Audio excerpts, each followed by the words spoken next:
Welcome to Paddock Talk, guys. You know the drill, and if you've not been watching, you should have. This is where I bring you the latest F1 news and my views as we head into the Hungarian Grand Prix. And the big news this weekend actually isn't on track, it's right here. Raju Sources have sponsored the channel in this video. Check out their link in my description. You'll get a 10% off when you purchase 3 sauces or more or spend £12 or more.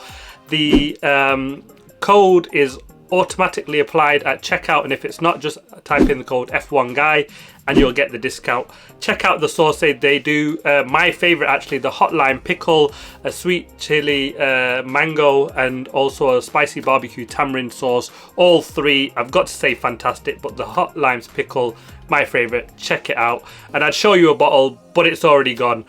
And let's get to the news. Well, 2025 sprint calendar has been released and it's pretty much remained the same. Nothing's changed apart from Austria has been dropped from the sprint race calendar and it's been replaced by Spa. So we're going to start off with China again, Miami, then Spa, Austin, Brazil and Qatar are remaining the 6. Thankfully it's still 6. I think any more than that would, for me personally, will probably get too much.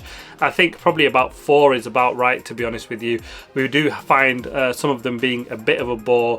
Austria dropped. Is that off the back of what we saw this time a couple of weeks ago in Austria for the sprint? It wasn't great at all, was it, to be honest? And the sprint races are a bit hit and mix. You can get some fantastic ones like we do in Brazil and sometimes not so great.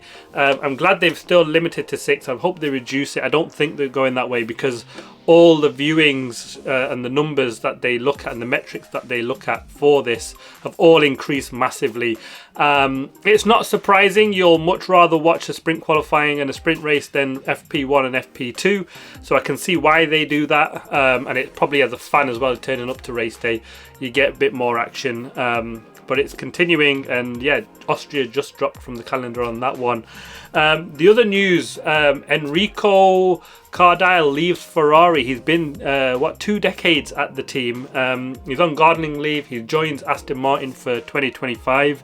Aston Martin making some big signings, aren't they? They're still waiting to sign the biggest one, aren't they? Adrian Newey. Who knows where he'll end up, but yeah, he leaves Ferrari with a technical director of chassis and aerodynamics, and he'll be the chief technical officer at Aston Martin from 25. They've also got news on their wind tunnel upgrades. I think they're nearly ready to go on that one, as far as I'm aware, and yeah, they'll be hoping that they can actually bring some upgrades that work on that car. They, so far, what we've seen from the last 2 seasons haven't been good at all. So, but they are making big signings, and yeah, they're spending a lot of money and hopeful for success in the near future. It looks like they're not even looking like it's a long-term plan, does it? It's sort of short, medium-term turnarounds that they're kind of looking at there. And the other news, it's not Formula 1 related, but the RB17 has been shown. It was a show car, was at the Goodwood Festival of Speed, and I've got to say, if you'd just never seen that car and just said, oh, here's a new Red Bull car designed by some F1 guy, you'd just look at it and think, Adrian Newey's designed that, hasn't he? Like, just it's just pure Formula 1 all over, isn't it? And interestingly enough, they said that on the sims with a driver in that car, it's fast enough to, and it would have been on pole at Silverstone last weekend. So it looks fantastic and it goes as quick as it looks, doesn't it? Brilliant car. I actually really like it. Over 1,000 brake horsepower on this one. Its VMAX is 350 kilometers. It could have gone faster. Adrian said that basically they're limited by the tires, which is absolutely insane.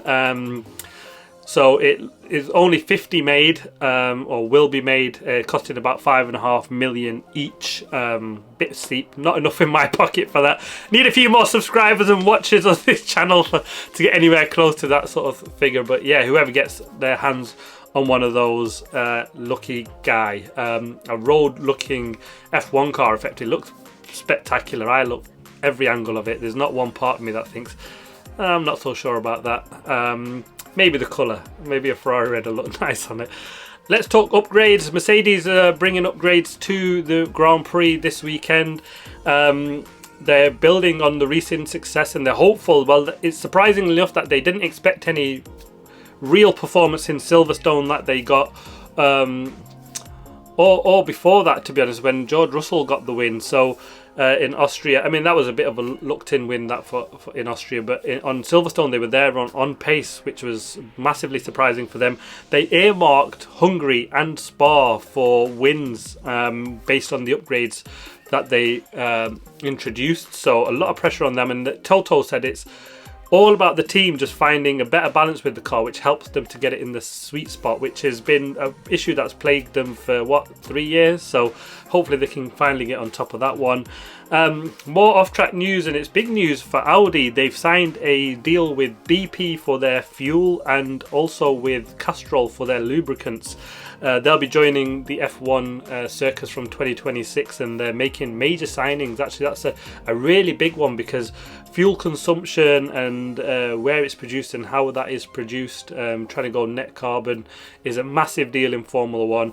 The weight that they're able to carry in fuel is reducing, so how that fuel gets consumed is going to be big, and if they can make it better, they'll all be there for it. So big news on that side of things. And finally, the massive news for Haas F1 team.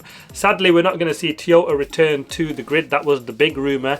That's been put to bed. Haas have signed with Ferrari until 2028. Both teams probably really happy with that. The partnership has worked, I think, actually quite well for Haas as well. I know they had the issues of reliability a couple of seasons ago, but now they seem to be on top of it, and Haas have been, this season, absolutely fantastic, haven't they? There's no two ways about that. I know I say that a lot. Absolutely fantastic. I'm going to say it again because it's just brilliant to see that team. I was slating them early doors. They were way at the back.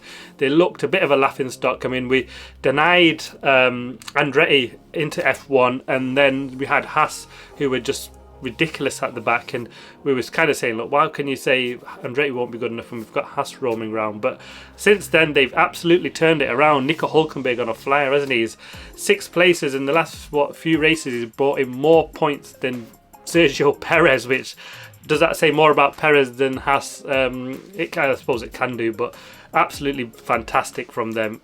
Well done, Nico Hülkenberg. And I think that's a really good signing for both sides of them, isn't it? Ferrari do need customers to put that engine in, double the data to all the information that they can come back with to try and improve reliability. 26 is a big one, so they're sticking with them, and they'll be working with them way past the new regulations. So Haas have stuck their eggs in the basket. As I said, the rumours was that Toyota would be coming back. That's clearly been put to bed. Where will they go? Are they really interested in it? Who knows? It's not happening anytime soon. But yeah, big news, big event coming up. Hungary next. Yes, watch my preview on that one. Hope you enjoyed it. Thanks for watching. Please like, subscribe and comment as always. And let's see the action get going on Saturday. See you then. And buy this sauce, guys. Check the link.